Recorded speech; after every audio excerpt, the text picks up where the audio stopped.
हनासाकी गांव, पहाड़ों में छुपा हुआ, धुंध में लिपटा हुआ। पुरानी फुसफुसाहट हवा में नाचती थी, परछाइयों और आत्माओं की कहानियां। राजेश कांप गया, अपना कोट और कसकर खींच लिया। वो अंधविश्वासी नहीं था, लेकिन हवा में एक अजीब सी ठंडक थी। डूबते सूरज ने पारंपरिक घरों से लंबी भयानक परछाइयां डाली।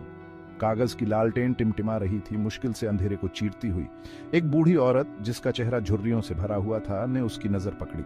उसके होंठ चुपचाप हिल रहे थे, ऐसे शब्द बना रहे थे जो वह सुन नहीं सकता था, लेकिन उसकी निगाहें उस पर टिकी हुई बहुत कुछ कह रही थीं। डर, चेतावनी। हवेली का रास्ता पहाड़ की चोटी तक जाता था। हर कदम राजेश को गांव की सुरक्षा से दूर, अज्ञात के दिल में ले गया। पेड़ पास पास थे, उनकी शाखाएं कंकाल की उंगलियों की तरह उलझी और टेढ़ी मेढ़ी थीं।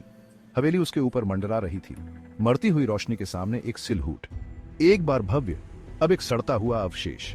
इसकी लकड़ी की दीवारें जर्जर और धूसर थीं, खिड़कियां बंद थीं।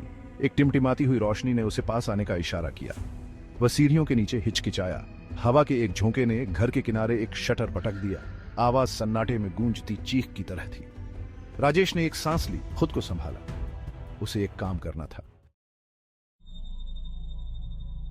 हवेली का इंटीरियर धूल और सड़ांत का बवंडर था। मकड़ी के जाले फर्नीचर पर भूतिया कफन की तरह लिपटे हुए थे। हवा में नमी वाली लकड़ी और कुछ प्राचीन और परेशान करने वाली गंध थी। वह टिमटिमाती रोशनी की आवाज का पीछा करता रहा। उसके कदम लकड़ी के फर्श पर गूंज रहे थे। दालान उसके सामने फैला हुआ था, अंतहीन लग रहा था। दीवारों पर फीकी तस्वीरें थीं जो उसकी हर हरकत को देख रही थीं। हॉल के अंत में एक दरवाजा खुला हुआ था जो रोशनी का स्रोत था। उसने हैंडल के लिए पहुंच बनाई। उसकी उंगलियां ठंडी धातु के खिलाफ हो गईं। उसकी रीढ़ के नीचे एक सिहरन दौड़ गई। यह जगह ये जीवित महसूस हुई। भाग 4। परछाइयों में लड़की। कमरा एक ही तेल के लैंप से मंद रोशनी में था, जो फर्श पर लंबी भयानक परछाइयां डाल रहा था। कमरे के बीच में एक जवान लड़की अकेली बैठी थी। उसकी पीठ उसकी ओर थी। उसने एक साधारण सफेद पोशाक पहनी हुई थी। उसके लंबे काले बाल उसकी पीठ तक फैले हुए थे। हेलो, राजेश ने पुकारा। उसकी आवाज सन्नाटे में गूंज रही थी। लड़की ने कोई जवाब नहीं दिया। वह बिल्कुल स्थिर रही। उसने एक झिझक भरा कदम आगे बढ़ाया। फर्श की लकड़ी उसके वजन के नीचे कराह उठी। जैसे ही वह पास आया, लड़की ने धीरे से अपना सिर घुमाया।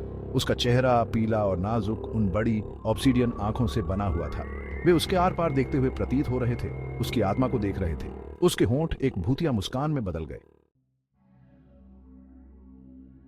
भाग 5। एक ठंडा आलिंगन। लड़की की आवाज फुसफुसाहट थी। मुश्किल से घर की चरमराती आवाज के ऊपर सुनाई दे रही थी, लेकिन इसके बारे में कुछ था। एक ठंडा स्वर जिससे राजेश की रीढ़ की हड्डी में सिहरन दौड़ गई। उसने महसूस किया कि उसके सीने में एक ठंडा स्थान बन गया है, जो बाहर की ओर फैल रहा है। क्या आप यहाँ खेलने के लिए हैं? उसने पूछा। उसकी आवाज मधुर मासूम थी। उसने अपना सिर झुका लिया। उसकी आंखें उस पर से हटी नहीं। राजेश ने उसके प्रति एक अजीब सी खिंचाव महसूस की, करीब आने की, उसे दिलासा देने की चाहत। हवा के एक झोंके ने घर को हिला दिया, खिड़कियों को उनके फ्रेम में हिला दिया। दिया टिमटिमा गया, जिससे कमरा और भी भयानक चमक में आ गया।